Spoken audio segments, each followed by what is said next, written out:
بسم اللہ الرحمن الرحیم۔ السلام علیکم۔ چینل خوفناک رات میں آپ سب کو ویلکم کہتے ہیں۔ آج ہم آپ کے لیے مزید خوفناک سٹوریز لے کر حاضر ہوئے ہیں۔ امید ہے کہ آپ کو ہماری پچھلی سٹوریز بھی پسند آئی ہوں گی۔ اگر آپ کو ہماری سٹوریز پسند آ رہی ہیں تو پلیز ہمارے چینل کو سبسکرائب کریں تاکہ ہم آپ کے لیے مزید اچھی سٹوریز لا سکیں، اور ساتھ میں نئی آنے والے سٹوریز کا نوٹیفیکیشن حاصل کرنے کے لیے آپ ہمارے بیل آئیکن کو بھی ضرور پریس کریں تاکہ آپ کو نئی آنے والی ویڈیوز کا نوٹیفیکیشن پہلے مل سکے۔ اب ہم شروع کرتے ہیں اپنی سٹوری۔ پہلی سٹوری جو ہے یہ ہمارے ساتھ شیئر کی ہے اظہر نے کشمیر سے۔ اظہر پہلے بھی میرے ساتھ ایک سٹوری شیئر کر چکے ہیں، بہت اچھی سٹوری تھی، اور ابھی بھی انہوں نے بہت ہی خوفناک سٹوری ہمارے ساتھ شیئر کی ہے۔ یہ سٹوری ان کے بھائی کی ہے۔ اظہر نے بتایا کہ ان کے بھائی کا نام ساحل ہے، اور ہم یہ باقی سٹوری ساحل کی زبانی ہی آپ کو سنائیں گے۔ ساحل کہتے ہیں کہ آج سے 4 سال پہلے کی بات ہے کہ میں ایک راستے سے، ویران راستے سے اپنے گھر کی طرف جا رہا تھا۔ میں اس راستے سے گزرتا ہوا خاصا دل میں خوف بھی آ رہا تھا کیونکہ کافی سنسان اور ویران سی جگہ تھی۔ بہرحال میں آگے بڑھتا جا رہا تھا۔ ایسے میں مجھے ایسا محسوس ہوا کہ دور سے مجھے کہیں سے ڈھول اور باجے کی آواز آ رہی ہے۔ میں پریشان ہو گیا کہ اس ویرانے میں کون ڈھول اور باجا بجا رہا ہے۔ جیسے سے میں آگے بڑھتا جا رہا تھا، ڈھول اور باجے کی آواز بلند ہو گئی۔ آہستہ آہستہ جب میں قریب پہنچا تو میں نے دیکھا کہ ڈھول اور باجے کے ساتھ ساتھ شامیانے بھی موجود ہیں، اور شامیانوں میں گہما گہمی بھی ہے۔ بہت سے لوگ ہیں جن کے حلیے عجیب سے ہیں، دراز قد ہیں، اور عجیب سی شکل و صورت والے لوگ تھے۔ بہرحال میں نے ان کو طرف دھیان دینا مناسب نہ سمجھا، اور میں وہاں سے گزر کر آگے نکل گیا۔ اچانک مجھے پیچھے سے کسی کے بولنے کی آواز آئی۔ جب میں نے دیکھا تو کوئی مجھے بلا رہا تھا۔ میں واپس گیا تو ایک آدمی تھا دراز قد، اور انہی لوگوں میں سے۔ بہرحال وہ خاصا خوش مزاج اور ملنسار لگ رہا تھا۔ اس نے مجھ سے کہا کہ آپ ہمارے ساتھ تشریف لائیے اور ہمارے ساتھ شادی میں شرکت کریں۔ دوسرا یہ ہے کہ کھانا بھی آپ ادھر ہی کھائیں ہمارے ساتھ۔ میں نے اس سے کہا کہ میں آپ کو جانتا نہیں ہوں، اور مجھے انویٹیشن بھی نہیں شادی کی، تو میں کیوں شریک ہو جاؤں آپ کی شادی میں بلا وجہ۔ وہ کہنے لگا کہ پلیز ہمیں اچھا لگے گا اگر آپ ہمارے ساتھ شریک ہوں گے، تو پلیز آپ ہماری خوشی کی خاطر ایسا کر لیں۔ تو میں نے سوچا کہ اب یہ کہہ رہا ہے تو چلو تھوڑا سا ٹائم ادھر لگا لیتا ہوں اور شریک ہو جاتا ہوں ان کی خوشیوں میں۔ میں اس کے ساتھ شامیانے کی طرف چل دیا۔ میں نے دیکھا کہ وہ تمام عجیب الخلقت لوگ جو تھے عجیب سے، وہ مجھے ہی دیکھ رہے تھے۔ ان کی نظروں سے مجھے خوف محسوس ہو رہا تھا۔ مگر جیسے ہی میں شامیانے کے دروازے پہ پہنچا تو وہاں پہ ایک خوبصورت سی لڑکی نے میرا استقبال کیا اور مجھے لے کر کرسیوں تک آئی۔ اس نے ایک کرسی پہ مجھے بٹھا کے کہا کہ ابھی آپ کو یہاں پر ہی کھانا دیا جائے گا، آپ یہاں پہ بیٹھ کے ہی کھانا کھائیں۔ میں وہاں بیٹھ گیا اور وہ چلی گئی۔ تھوڑی دیر بعد کھانا آ گیا۔ اتنا لذیذ کھانا میں نے کبھی بھی نہیں کھایا۔ آج بھی میں اس کھانے کی لذت محسوس کرتا ہوں۔ کھانے کے بعد میں ان لوگوں کی شادی میں تب تک شریک رہا۔ میں نے دولہا دلہن بھی دیکھے، اور جب سب کچھ ہو کر رخصتی ہوگی تو پھر میں اپنی منزل کی طرف چلنے کے لیے اٹھا تو وہی لڑکی آئی، اور وہ مجھے خیمے کے گیٹ تک اس نے مجھے الوداع کہا۔ میں وہاں سے اپنے گھر آ گیا۔ جب میں اپنے گھر آیا تو میں نے دیکھا کہ میرا بٹوا غائب ہے، میرا پرس غائب ہے۔ میں نے سوچا کہ وہیں پہ گر گیا ہوگا۔ جیسے جیسے رات گزری اگلے دن میں اسی جگہ کی طرف چل دیا، کیونکہ اس بٹوے میں میری کافی ضروریات کی چیزیں تھیں، بہت ضرورت کی اور امپورٹنٹ خاص چیزیں تھیں جو میں نے اس میں رکھی ہوئی تھیں، جیسا کہ ہر شخص رکھتا ہے۔ تو میں اس لیے جلدی جلدی وہاں جانا چاہتا تھا کہ میں اپنا بٹوا ڈھونڈ لوں۔ جب میں وہاں پہنچا تو میں نے دیکھا کہ وہاں پہ کوئی شامیانہ نہیں ہے، کچھ بھی نہیں ہے۔ بہرحال وہ ویران سی ایک جگہ تھی۔ میں وہاں پہ ڈھونڈ رہا تھا اپنا بٹوا کہ اتنے میں نے دیکھا کہ وہی لڑکی وہاں پر کھڑی ہے، اس کے ہاتھ میں بٹوا ہے، اور وہ مسکرا رہی تھی۔ وہ کہنے لگی کہ کل آپ اپنا بٹوا یہیں پہ بھول گئے تھے، تو یہ مجھے مل گیا تھا، تو میں ابھی جا رہی تھی آپ کا بٹوا دینے، تو آپ خود ہی یہاں آ گئے۔ میں آپ کا انتظار کر رہی تھی کہ آپ آئیں گے۔ میں نے اس کی بات سنی، مجھے حیرت ہوئی کہ یہ میرا انتظار کیسے کرتی، اس کو کیسے معلوم کہ میں بٹوا ڈھونڈنے یہیں آؤں گا۔ بہرحال میں نے اسے بٹوا لیا اور میں واپس مڑا، اس کا شکریہ ادا کر کے اپنے گھر کی طرف مڑا تو میں نے دیکھا کہ ایک بہت بڑی بلی میرے پیچھے پیچھے آ رہی ہے، اور وہ بلی ایسی غراہٹوں کے ساتھ آوازیں نکال رہی تھی اور غرا رہی تھی جیسے مجھ پر حملہ کر دے گی۔ پھر ایک دم سے مجھے خوف آ رہا تھا بہت اس بلی کو دیکھ کر۔ جانے کہا وہ ایک دم سے بلی غائب ہوگی، تو میں بہت زیادہ خوفزدہ ہوا، اور میں جلدی اپنے گھر گیا اور اپنی والدہ کو ساری بات بتائی۔ مگر اس کے باوجود مجھے بہت تیز بخار ہو گیا۔ 4-5 روز میں بخار میں جلتا رہا۔ پھر میری والدہ مجھے لے کے ایک مولوی صاحب کے پاس گئیں۔ مولوی صاحب نے کہا کہ انہوں نے مجھ پہ دم کیا اور کہا، پھر مجھ سے وہ تمام باتیں پوچھی جو میرے ساتھ پیش آئے تھے، واقعات، ان تمام واقعات کے بارے میں پوچھا کہ کیا آپ کسی شادی پر گئے تھے؟ میں نے ان کو سب واقعات بتا دیا۔ انہوں نے پوچھا کسی لڑکی سے بھی ملاقات ہوئی تھی؟ میں نے کہا جی ہاں۔ انہوں نے کہا کہ وہ شادی جنات کی شادی تھی، اور وہ جو لڑکی تھی وہ جن زادی تھی، اس کو آپ سے محبت ہوگی، اس لیے وہ آپ کے ساتھ اچھا سلوک کر رہی تھی۔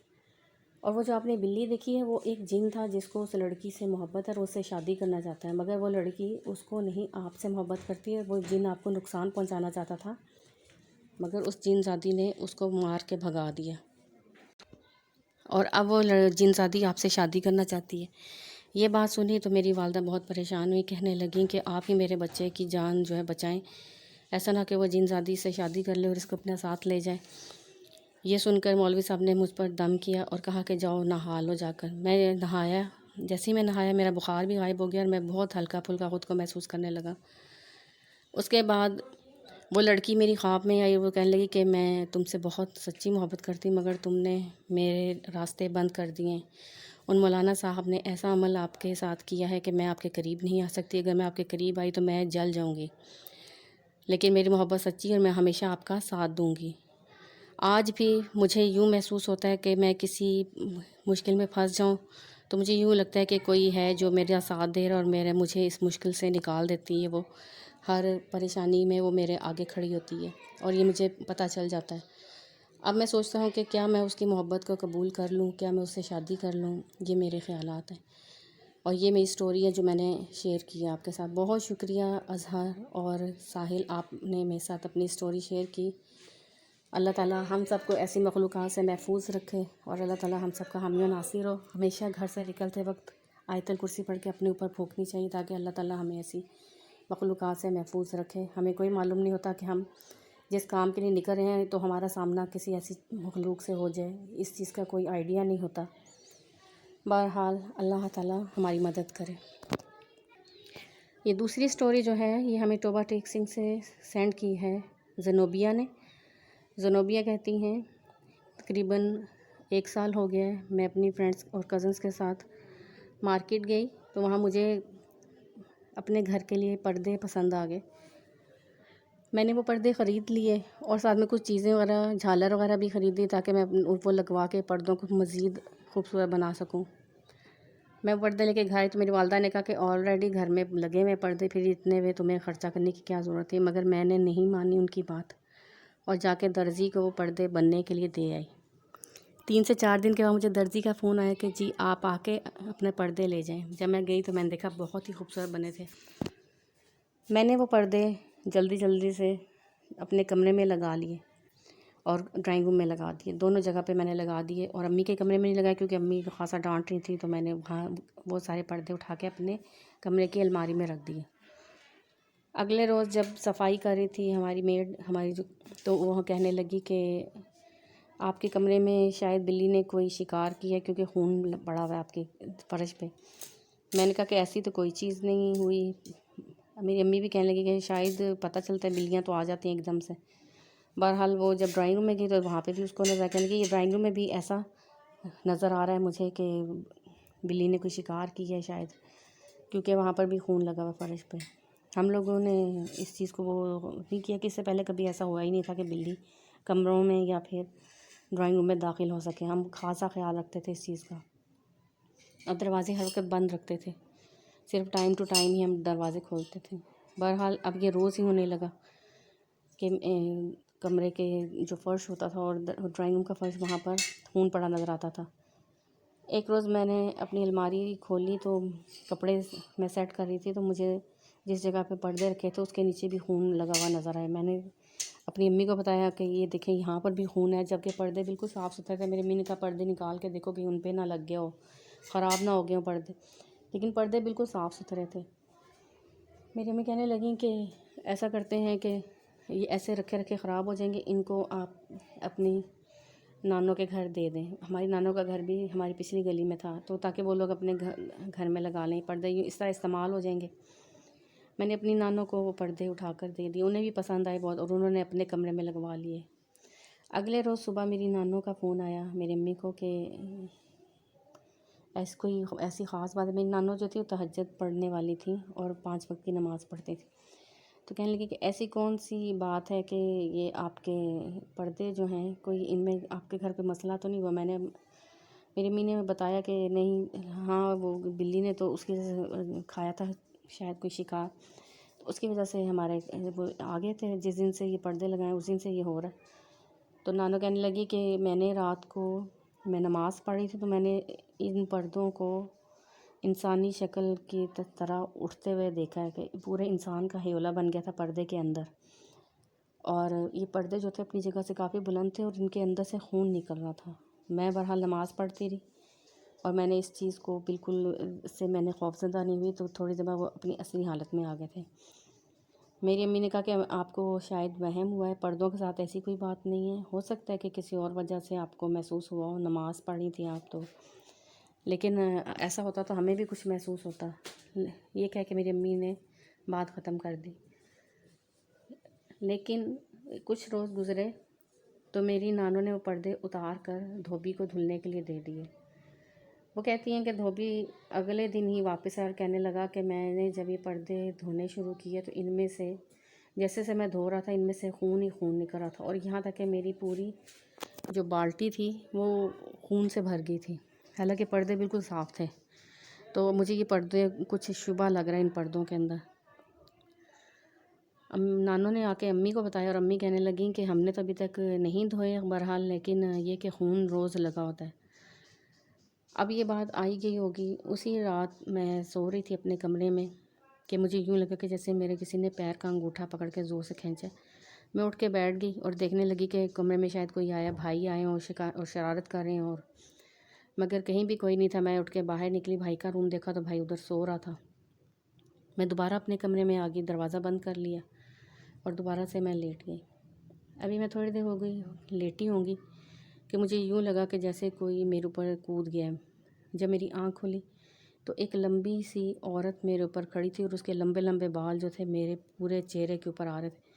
میں جتنا ان بالوں کو اپنے چہرے سے ہٹا رہی تھی وہ بال اتنا ہی میرے چہرے پر آتے جا رہے تھے، یہاں تک کہ میرا سانس لینا بھی مجھے مشکل ہو گیا. اور میں چلا رہی تھی، چیخ رہی تھی، مگر میری آواز نہیں نکل رہی تھی. وہ عورت میرے پہ پورا دباؤ ڈال کے کھڑی تھی اور اس کی گھراہٹیں میں اپنے کانوں سے سن سکتی تھی.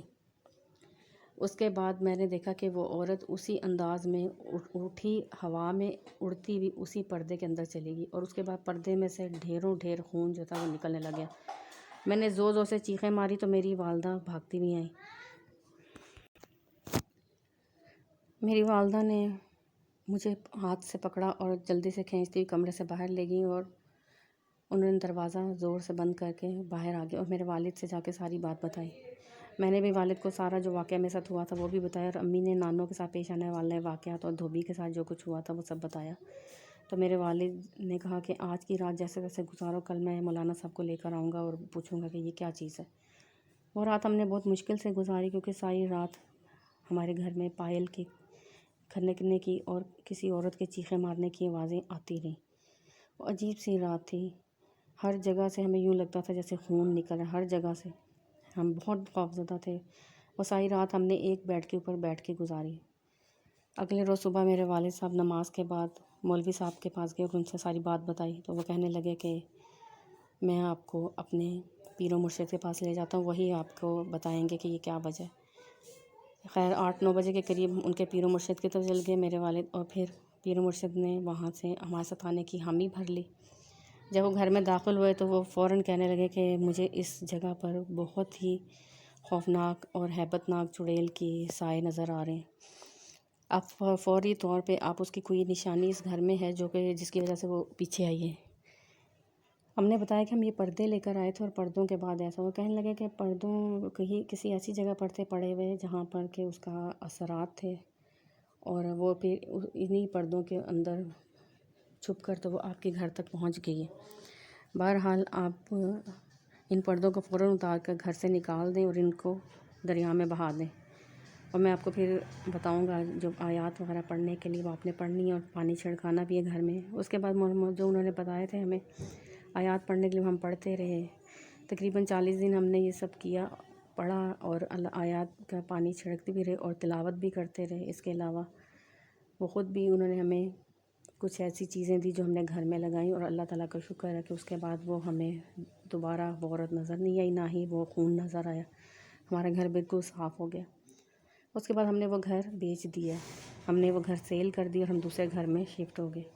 اللہ کا شکر ہے کہ آج ہم بالکل سکون سے رہ رہے ہیں اور کوئی ایسی مسئلہ ہمارے ساتھ نہیں ہے۔ یہ تھی ہمارے ساتھ اسٹوری جو زنوبیہ نے شیئر کی ہے روبرٹ ایک سنگھ سے۔ بہت شکریہ زنوبیہ۔ آپ لوگ اسی طرح اپنی اسٹوریز ہمارے ساتھ شیئر کریں، ہم آپ کی اسٹوریز کو سب کے ساتھ شیئر کریں گے، اور اسی طرح سے ہم اس چینل کو آگے بڑھائیں گے۔ آپ کو ہمارے اسٹوریز کیسی لگتی ہیں پلیز کمنٹ ضرور کیا کریں، اچھی یا بری ہر طرح کی کمنٹس ہمیں قابل قبول ہے۔ ہماری سر آنکھوں پر آپ کی کمنٹس، کیونکہ آپ کی جیسی بھی کمنٹس ہیں وہ ہمیں آگے بڑھنے کا حوصلہ دیتی ہیں۔ پھر کسی نئی اسٹوری کے ساتھ آپ کی خدمت میں حاضر ہوں گے، تب تک کے لیے اپنا بہت سا خیال رکھیں۔ ٹیک کیئر، اللہ حافظ۔